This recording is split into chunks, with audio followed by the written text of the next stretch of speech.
Good morning children. आज हम physics में physical quantities, types of physical quantities, distance, displacement and the difference between distance and displacement describe करने जा रहे हैं। फिजिकल क्वांटिटीज हमारी दो तरह की होती है।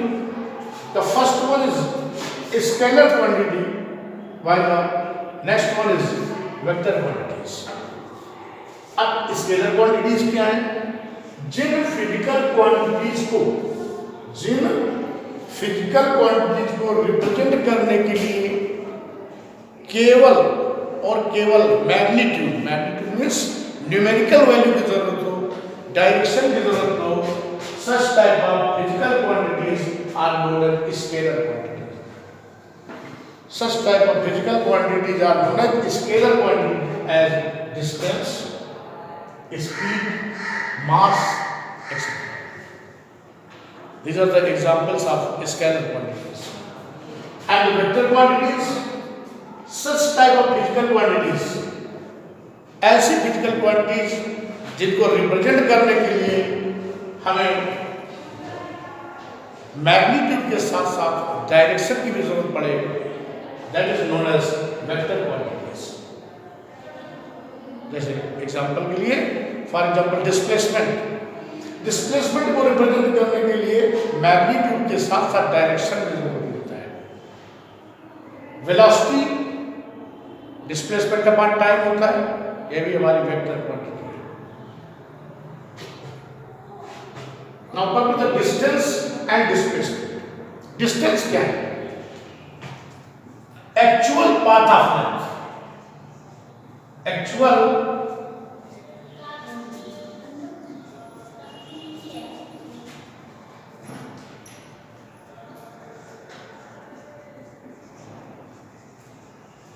Covered by an object.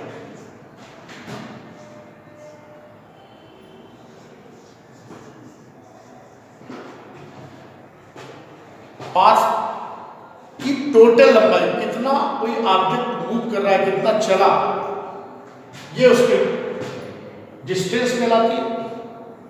और डिस्प्लेसमेंट क्या है? Difference between final and initial position. Difference between final and initial position.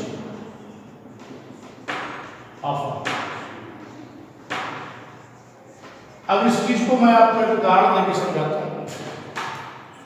Suppose करिए कोई ऑब्जेक्ट 5 मीटर नॉर्थ की ओर जा रहा है।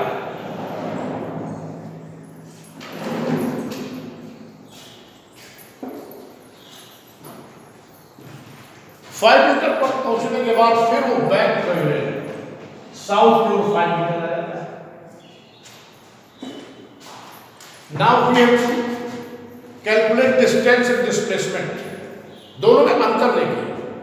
ऑब्जेक्ट ने जहां से चलना शुरू किया वो 5 मीटर तक जाता है और फिर 5 मीटर वापस आता है। 5 मीटर गया और 5 मीटर वापस आया, तो टोटल डिस्टेंस कितनी चल गया? 10 metre.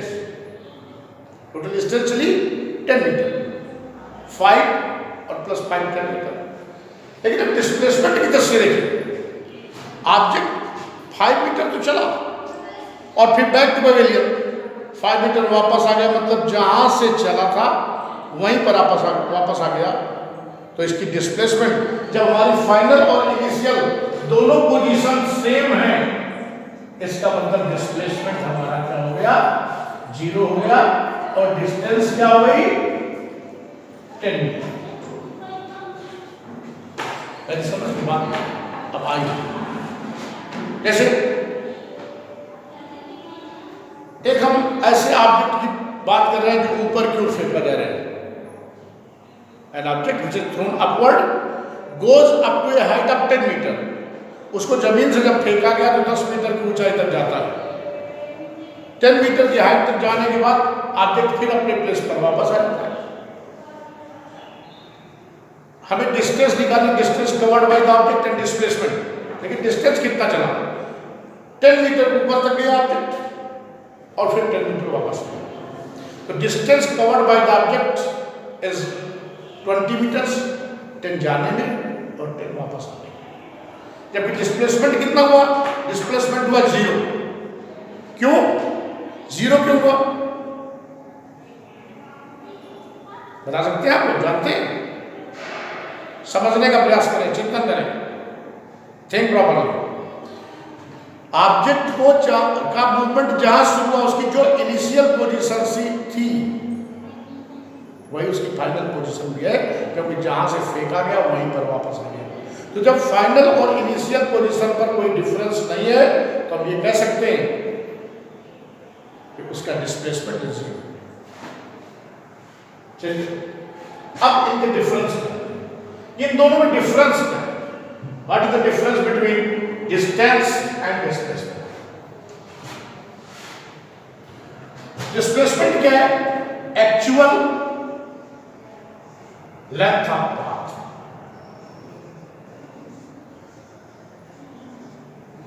Covered by an object, इसी ऑब्जेक्ट के द्वारा जो एक्चुअल लेंथ चलेगी वो क्या है? वो है डिस्टेंस। क्या है? डिस्टेंस। और डिस्प्लेसमेंट क्या है? डिस्प्लेसमेंट क्या है? डिफरेंस बिटवीन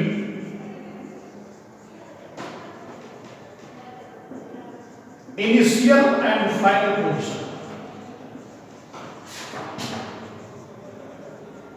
इनिशियल और फाइनल पोजीशन के बीच का जो डिफरेंस है वो क्या है?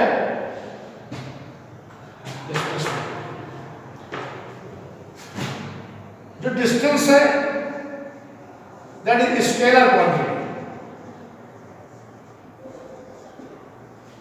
जबकि डिस्प्लेसमेंट हमारी वेक्टर क्वांटिटी।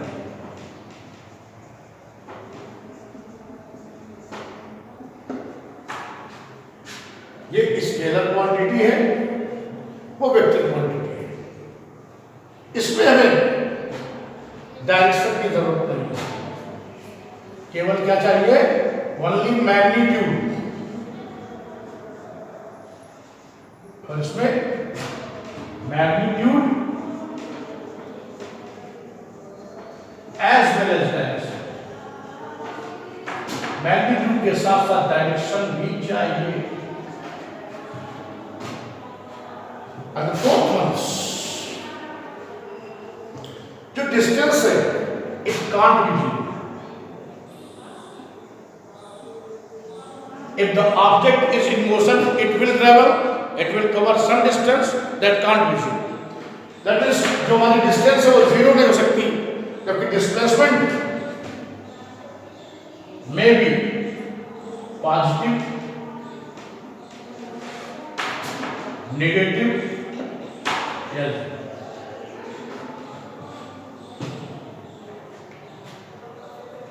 जो डिस्टेंस है that is actual length of path and displacement is difference between initial and final position. Scalar quantity distance है और displacement vector quantity. To represent the distance हमें केवल मैग्नीट्यूड की जरूरत होती है, वी नीड नॉट डायरेक्शन, हमें डायरेक्शन नहीं चाहिए, जबकि डिस्प्लेसमेंट को रिप्रेजेंट करने के लिए मैग्नीट्यूड के साथ साथ डायरेक्शन की जरूरत होती है।